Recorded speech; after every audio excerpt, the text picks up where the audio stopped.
Hey guys, it's Paul. And Jestina Keys. It is Netflix and No Chill. It's the show's about Netflix for people with no chill. I'm eventually going to get that tagline down.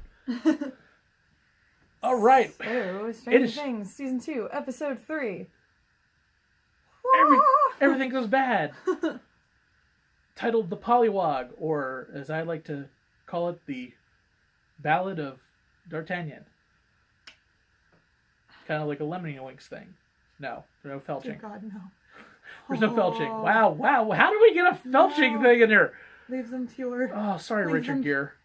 Leave them to your... They're so little. They're so little. So we find out what's in the trash can. It is some kind of weird frog pollywog thing from the Upside Down, and Dustin makes a stupid decision.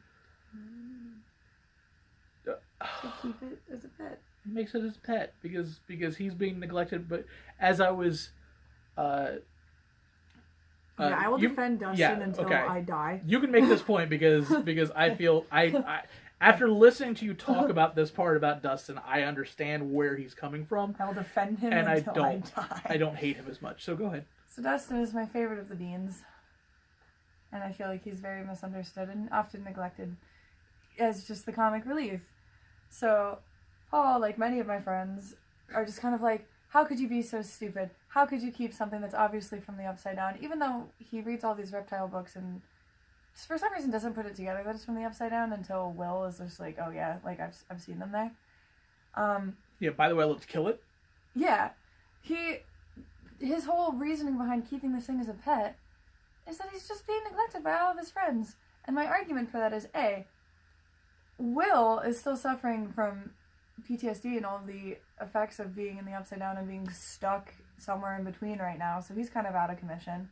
Mike is so hung up on trying to find 11 that he's just kind of being a shitty friend right now. To everybody except for Will. And we almost get that reunion in this episode. We'll talk about it. We're going to talk about it, but not yet. And 3, Lucas, who finally gets some character development, thank God, side note, is trying to you know, like kind of like flirt with Max, who Dustin also likes, but Max seems to like to talk to Lucas more. So Dustin kind of is just on the back burner right now with all of his friends. So he needs this. He needs the pollywog. But things go bad because of this. He needs a freaking pollywog. We'll blame his friends. I blame his friends. Okay, you blame his friends. I still blame him that he doesn't realize that it's freaking. Boy. Okay, yeah, well, he's a kid. He's like 13. So a lot happens in this episode.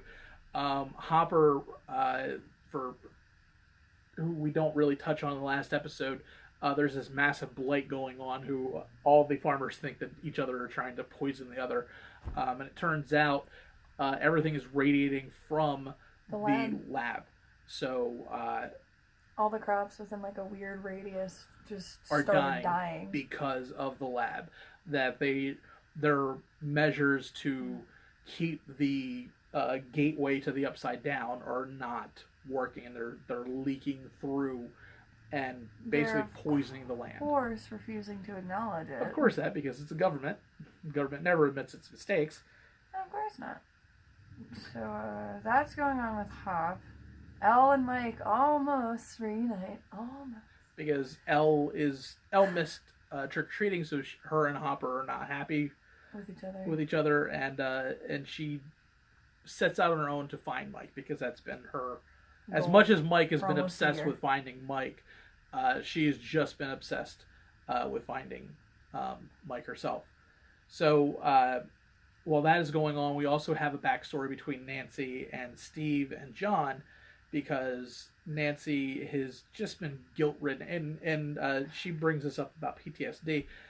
The series is really good about exploring the effects of PTSD, because you really have Will, who was massively suffering from it, but you also have Nancy. You also have the guilt that Nancy has for it's survivor's guilt. Crazy survivor's guilt for Barb dying. So this episode has been great. The series again is just so well done.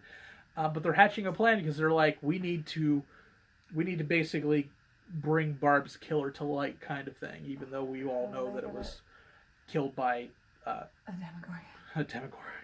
Jeez, when they go to dinner at Barb's parents' house. Oh, that was rough in the first episode. That was so hard to watch. And when Nancy goes in the bathroom and just starts crying, I was crying with her. I was just like, oh god, too many feelings. It's the first episode. Yeah. But just Nancy's just struggling with how Steve doesn't seem to care. Like, he just blows it off, and how everybody, it's been almost a year, and like everybody just kind of forgot about Barb besides Nancy and Barb's parents. And it's really hard on her. And her boyfriend's not really being supportive of it, but Jonathan gets it because of what he went through with Will, and whereas he gets Will back and they didn't get Barb back, he understands better than Steve can. So Nancy and Jonathan still have that like really close bond, and it's kind of bothering Steve a little bit. Well, yeah. Also doesn't help that, Max's older brother, stepbrother, whatever, Billy, is just a dick. Just a dick. Like the Red Power Ranger, he's not Jason. He's just not Jason. Yeah. So this progresses. Our favorite AV teacher, Mr. Clark. Mr. Clark is out there. Shout out on IG. I know you follow us. Best teacher. Yeah.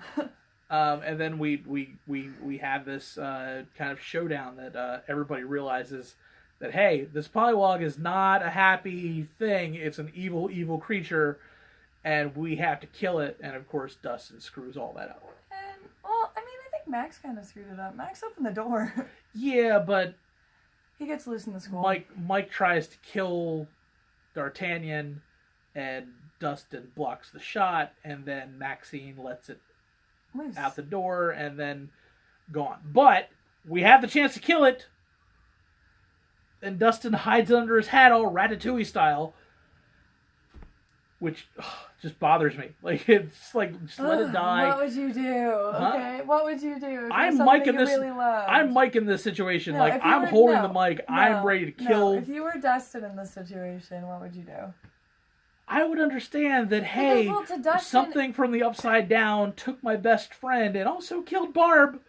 I get it, but like to Dustin, it's like, first of all, it's like a scientific discovery for him, and he, again, is getting so neglected. He needs something. Yeah, he was just like, I discovered this new thing, and Will's like, oh wait, no you didn't, because these things were chasing me. Away from him, and then he wants to kill it. Like, I completely understand. I'm not saying it's right, but I understand. And then Dart gets away. We're gonna be at odds on this. Yeah, so Dart gets away, and then Dustin catches Dart, and instead of like doing the right thing, he puts him under his hat and takes him home. Does he trust Dustin? Dustin trusts Dart, and he shouldn't. Dart trusts Dustin. No, he doesn't. Yes, he does. No, he doesn't. Yes, he does. No, he doesn't. Yes, he does. No. He's a baby. He needs it right now. Dustin feeds him. He feeds him Three Musketeers. That's all I need in life. I love Three Musketeers.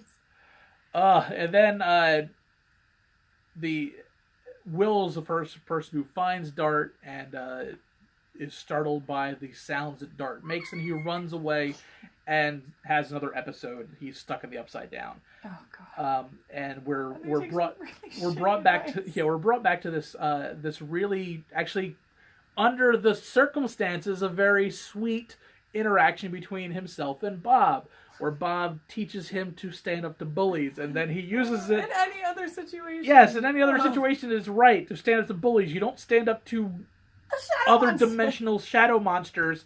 And he stands his ground, and he was like, no, you go away. And then the shadow monster looks like it possesses him.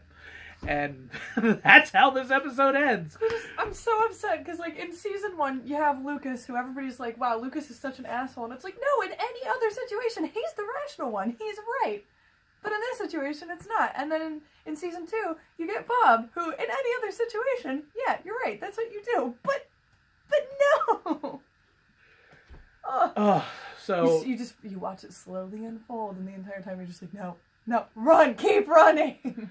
So basically what we have in season 2 of Stranger Things is we have Will being the damsel in distress, but this time we get to watch it all happen in real time. This poor kid. We just, in season 1, we just kind of assumed everything happened because he was over in the Upside Down and nobody knew where he was. But this time we get to watch it in real time, and it's so freaking traumatizing. Oh my god, I feel so bad. But again, man, we are only 3 episodes in, and Stranger Things is amazing, and I think it's better than the season 1, and that is really tough to say because you just have to assume that something as good as season 1 happened, and then that season 2 was never going to match up. And so far, it seems better. I'm too emotionally distraught. We're only on the 3rd episode. Yeah, we're only on the 3rd episode, and it just like if this is where it's going, 6 more to go.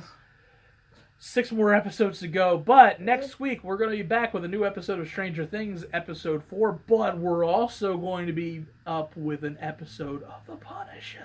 Dun, dun, dun. The Punisher. In for a penny, in for a pound. And we're going to see how that's going to go. But again, guys, thanks for watching. Make sure you subscribe. Make sure you watch this show. Make sure you watch all the other episodes that we're going through. We've already gone through The Defenders. We saw The Babysitter, which, in my opinion, was one of the best horror movies of 2017. And we suffered and did you a favor and watched the Death Note movie. Yeah. Don't do that to us again. Because, yeah, that was terrible. Did you a favor. The least you could do is watch our show and subscribe to our channel. Yeah. So again, it's Paul. Jestina Keys. And this was Netflix No Chill. We'll see you guys next week. Bye.